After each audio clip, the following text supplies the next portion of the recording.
And the reason is because what happens happens to about everybody. No different. The sun went down on all of us last night. A common event, a happening. And I found out that the same things can happen to two different people. One gets rich and one stays poor. Why is that? It's because it's not what happens, but rather it's what you do that changes everything. So that's a key phrase. It's not what happens, it's what you do. What happens is about the same. You might put that in parentheses here. Same. What people do, that's what's different. Anything can happen, right? Everything can happen. I've heard all the stories. I've been one of the stories. Hey, we could all tell stories all night long, right? Happenings. Anything can happen. Have you heard of Murphy's Laws? Anybody here heard of Murphy's Laws? Okay, most of you have. Murph had these laws. One of them was, if anything can go wrong, it will. That's one of Murphy's Laws. He was not one of the great positive speakers of the day. But anyway, it's still true though, right? Anything can go wrong, everything can go wrong. For sure. I've fallen out of the sky so many times. Once to the tune of a couple of million. Devastating. Took me a while to survive that one. Now, it wasn't all that much, but it was all I had. Right? I mean, that's when it's much, right? When it's all you got. If you got 3, 2 go, you got 1 left, you ain't looking that bad. But when it all goes, has anybody been there when it all went? Anybody? Come on, the rest of you liars. Go ahead. Hey, we've all been there, right? When it all went. Of course, it used to be a long time ago, right? When you ran out of money, got to 0, you were all through. Heck, now you can whistle right on by 0, right? I mean, they will bury you. That's what they will do.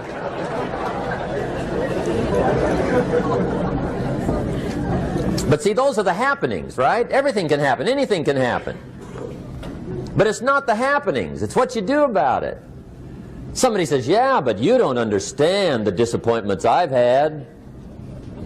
Come on. Everybody's had their share. Disappointments are not special gifts reserved for the poor.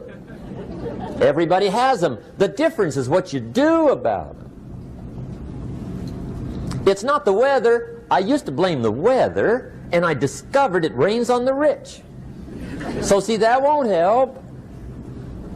2 men wake up one morning, there's a rainstorm on. One of them looks out his window, sees the rainstorm, and he says, wow, what a storm. With weather like this, they can't expect you to go out and make sales. He stays home.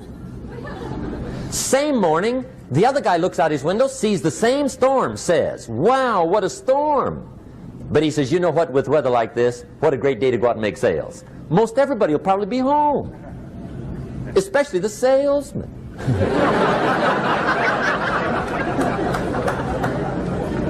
See, that's the difference in how your life works out. It's not what happens, it's what you do. So here's one of the key questions of the evening. Starting tomorrow, what are you going to do that'll make a change in your life's direction? Good question. What are you going to do starting tomorrow that'll make a difference? Now see, if you don't do something starting tomorrow that'll make a difference, guess what? It's gonna be the same. And see, that way you can guess what the next 5 years are going to be like. Look at the last 5. Because the next 5 are going to be like the last 5 unless you, major key, tomorrow, change it all. Or change a little, or change something, or don't change. It's choice time. You can do whatever you want. But it's nice to know any day you wish you can change your whole life. What can you do starting tomorrow that'll make a difference? Good question. What can you do with economic chaos, massive disappointment? What can you do with a broken heart? What can you do when it won't work? Good question.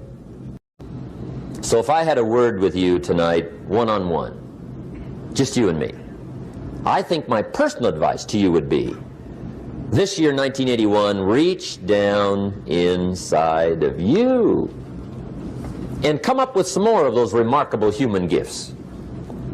They're there, waiting to be utilized. And then change anything for you you want to change. And I challenge you to do that because you can change.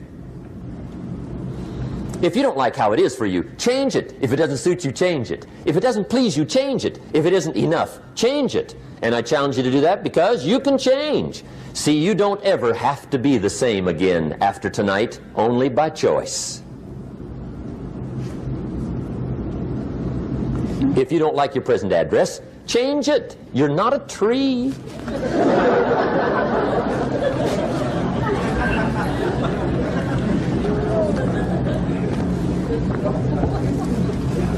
Now, let me give you 3 steps to personal development. Let's get down to the nitty-gritty. What does it take to really make the changes starting tomorrow? It takes more than philosophical pronouncement. I know that. It also takes more than enthusiasm. I know we're hearing a lot about enthusiasm these days, but see, that just won't do the job. We're still hearing the old cliches of the 30s, right? To be enthusiastic, you must act enthusiastic. But see, that's not going to help. After you have leaped about, there are some things you got to do, or it isn't going to change. See, you can get all excited about lifting 200 pounds till you get to the gym. And then you need a new excitement.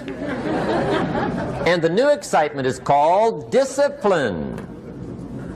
Major step to human progress. Discipline. If there's one thing to get excited over, that's it.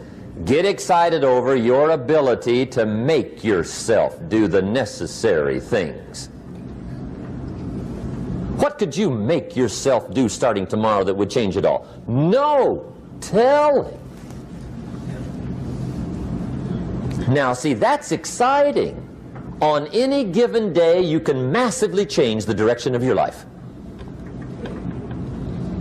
Murder is a clear example that any one person on any given day can forever alter the course of their life. It just happens to be a negative act. But just as sure as you can commit a negative act, you can also commit a positive act and forever alter your life whenever you wish. Now that's exciting. And whatever that act might be that changes your life. The guy finally takes a shotgun to his car and blows out every window, destroys every tire, puts 100 rounds in this shabby old thing. And he says, I have driven this embarrassing thing for the last time. And not only will I never drive it again, nobody else will ever drive it again. And he lets that shuddering thing stand there for a while as a monument to the day he said, today my life changes. Now who can do that? Anybody. When can you do it? Whatever day you pick.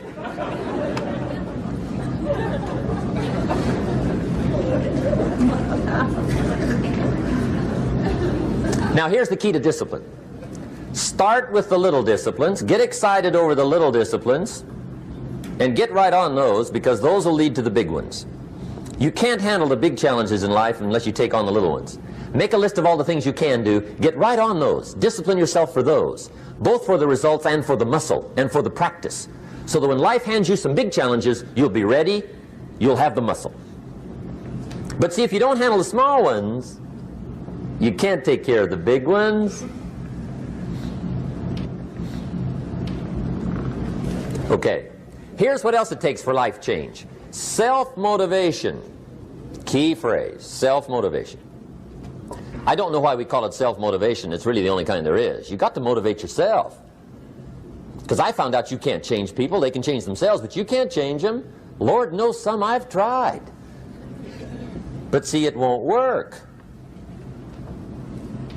People have to change themselves. I learned some of those lessons early. I built a little sales organization way back in those early days. I'm 25. And I had some nice people. I said, I'm going to make these people successful if it kills me. I almost died, right? I mean, you can't do that.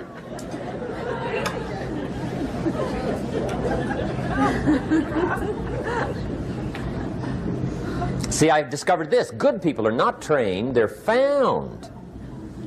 You find good people. You don't make them good, you find them good.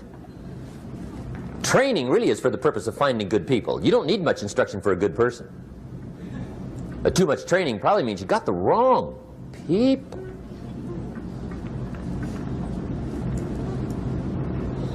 So you got to find the right people. That's the key to getting a good job done. One of the major things we learn in management, lesson 1, don't send your ducks to Eagle School.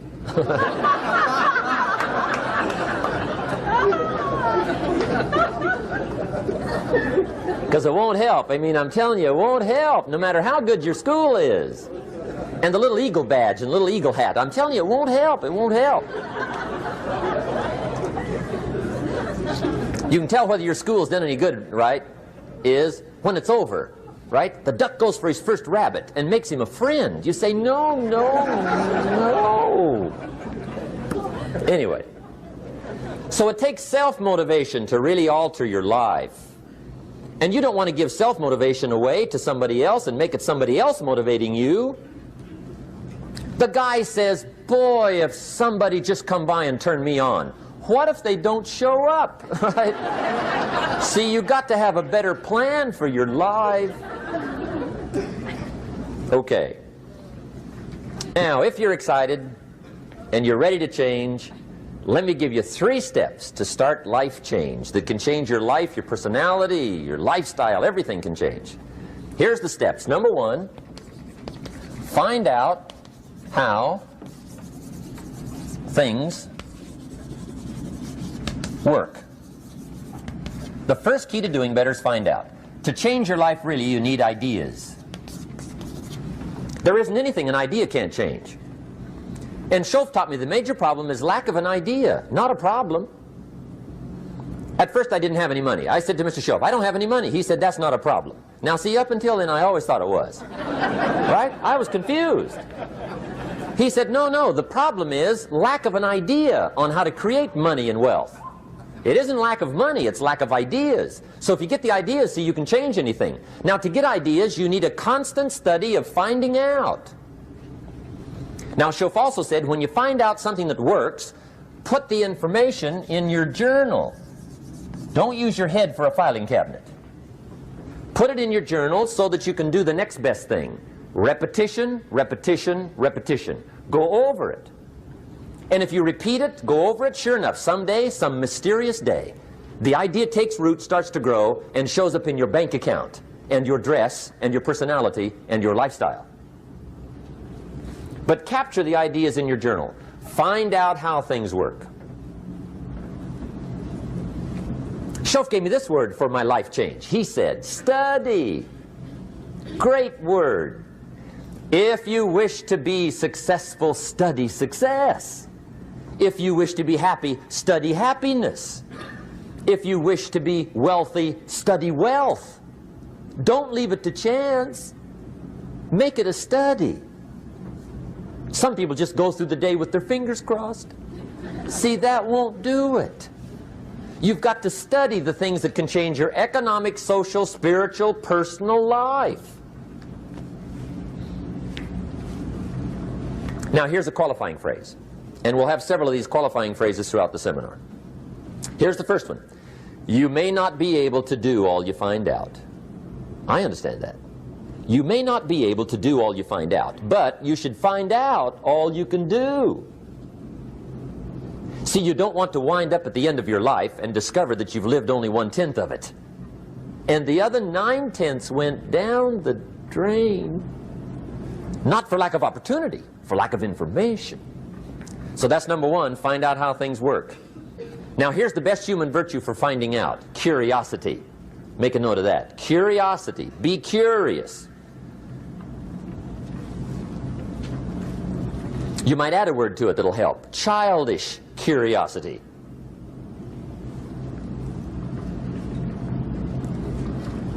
What will kids do if they want to know something bad enough? Bug you. That's the phrase.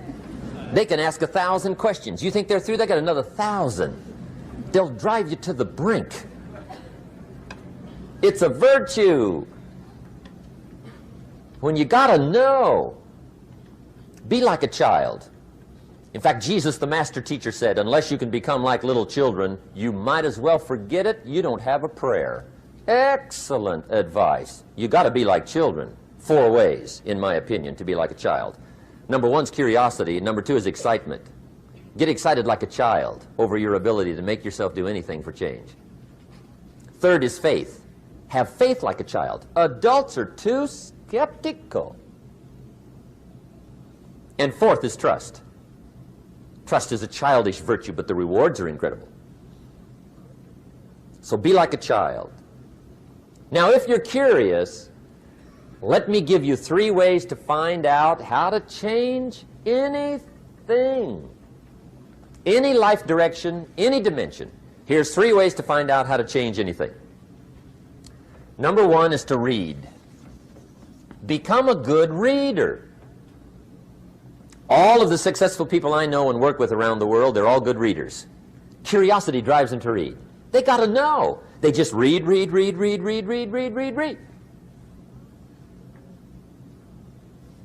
Become a good reader. Now, that's my opinion. Listen to the other lecturers and listen to me and make up your own mind. Don't be a follower. Be a student. Okay? I say, really, for life change, you got to read. One way to learn is from your own experiences, but another way to learn is from other people's experiences. See, one book might save you 5 years if you read it. Did you know there's books on how to be stronger, more decisive, be a speaker, be a leader, have a better effect on other people, develop your personality? Did you know there's books on that? And people don't read them? How would you explain that? And they can read? Did you know that hundreds of successful people have written their stories in books and they wrote down how they did it and people don't read it? How would you explain that? The guy's busy, I guess. You know, you get tied up. The guy says, well, yeah, you work where I work, but the time you struggle home, it's late. You got to eat a bite of supper, watch a little TV, get to bed. You can't sit up half the night reading. And the guy's behind on his car payment. Good worker, hard worker, sincere. But you got to be better than sincere and work hard. Otherwise, at the end of your life, you'll wind up cold, stony broke. You got to be better than a good worker. You got to be a good reader. The whole world is governed by laws. The universe, in fact. Laws. We call it the law of electricity. We call it the law of gravity. There's mathematical laws. There's physical laws, speed and velocity laws, agricultural laws. There's all kinds of laws. Now that we find ourselves on the spinning planet, you just have to learn what I call the setup. Learn the setup. Life's setup. Now, we didn't set it up, but we're here, so you got to learn it. And we should learn the setup for 2 basic reasons. Number 1, to keep from getting hurt. It's one of the major reasons for learning, so you won't get hurt. See, economically, socially, personally, you can get hurt just not knowing. Ignorance is not bliss. Ignorance is poverty. Ignorance is tragedy. You got to know, or you're going to get hurt. It's good to know not to walk out the 10-story window. That's excellent information. Now, what if a guy didn't know and he walks out? Now he's dead at the bottom. Somebody says, well, the poor guy didn't know. You got to know, or you're going to get hurt. Okay. Now, here's a parenthesis. You don't have to like the setup. I don't ask you to like how it is. That's not what's important. But it is important to learn how it is. Okay? So you don't have to like it, but you should learn it. That's what I tell the kids, right?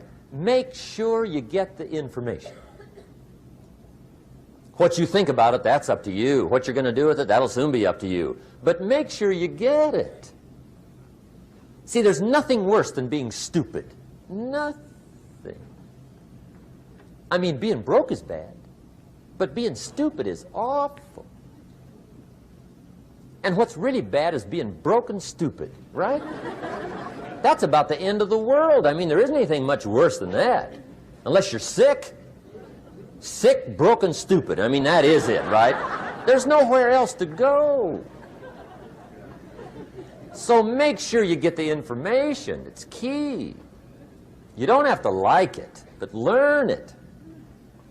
If this big monstrous thing lifts up in the sky, hangs there for a little while, cuts loose, comes crashing down, boom, shakes the ground for 5 miles. And then this big monstrous thing lifts back up in the sky, hangs there for a little while, cuts loose again, comes crashing down, boom, shakes the ground for 5 miles.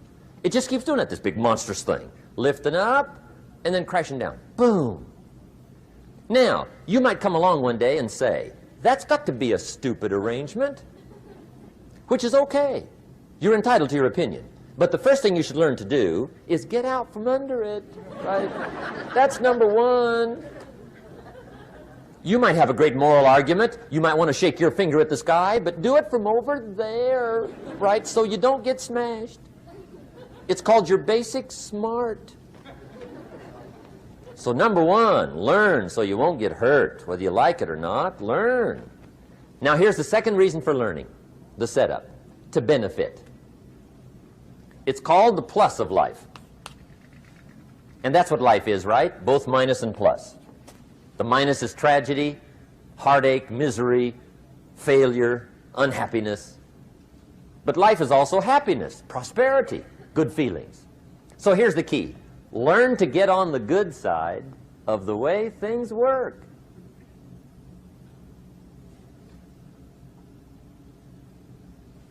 Now here's 2 of the basic laws, and we'll take our break. Shof taught me these. They come from the Bible. Now again, I'm an amateur, okay, when it comes to the Bible. I'm not a pro. So you'll sort of have to take my way of putting it. But here they are. The first one is the law of use. The law of use.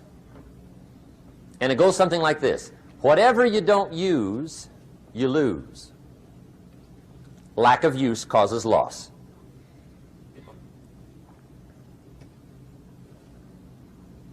On this planet, maybe not the next one, but on this one, if you tie your arm to your body, leave it there long enough, you'll never use it again. It's over for the arm. Now, it may not be over, but it's over for the arm. The only way to keep the use of this arm is what? Keep using it. If you quit, you lose automatically. They don't bring it up for a vote.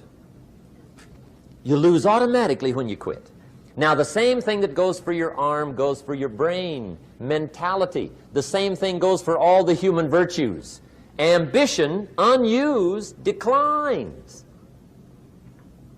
Strong feelings, unused, diminish. It doesn't grow, it diminishes. Faith, unused, decreases. It's a law. Vitality unused diminishes. Energy unused decreases. The guy says, well, I'm going to save up my energy. You can't do that. That's like trying to save today, put it on the end of the year. See, you can't do that. They'll come take you away. If you don't use today, what? It's lost. The guy says, well, I'll work twice as hard tomorrow to make up for it. See, that's foolish. You could have done that anyway. Today unused is lost. A talent unused is lost. An ability unused is lost. So here's one of the key expressions of the evening. Take a new inventory of yourself. Starting tomorrow, new project. Take a new inventory.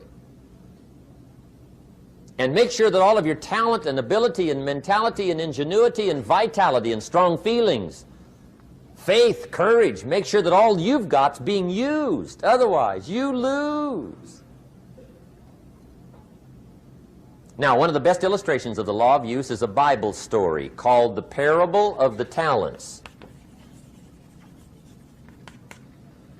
The talent story. Interesting story if you haven't read it in a while. Just review it. It's a good story. An ancient story. It says there was a master with 3 servants. He got them together one day and he said to the 3, I've got these talents. And in those ancient days, a talent was a measure of gold. And he said to the 3 servants, take these talents and see what you can do with them while I'm gone. He said, I'm taking a journey and I'll be gone for a while. When I come back, we'll get together, go over the book, see how you did. He said, here's 5 of these talents for you. 5. Here's 2 of them for you. 2. And here's 1 for you. 1. The master said, take those talents, see what you can do with them. When I come back, we'll get together, we'll go over it all. The servant said, okay, master takes off. According to the ancient story, the master comes back from his trip. When he gets back, he gets the 3 servants together, and as he said he would, he asks, how did it go with those talents? You were 5. What happened? That servant said, well, I took the 5 talents you gave me, and I put them to work. A little shaky at first, but he said things finally got rolling. And he said, I poured it on. And he said, my talents grew to 7, 8, 9, 10. He said, I doubled my talents from 5 to 10. Books will show. Master said, one heck of a job. Or something like that. He said, I gave you 2 talents. What happened? That servant said about the same thing happened to me. I put those 2 talents to work, poured it on. They grew to 3 and then to 4. He said, I doubled my talents from 2 to 4. Books will show. Master said, well done.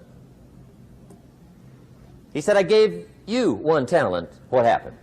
That servant said, well, I took the talent you gave me, and I carefully wrapped it, and I dug a hole and buried it. And camouflaged it, I suppose, right, so nobody would steal it.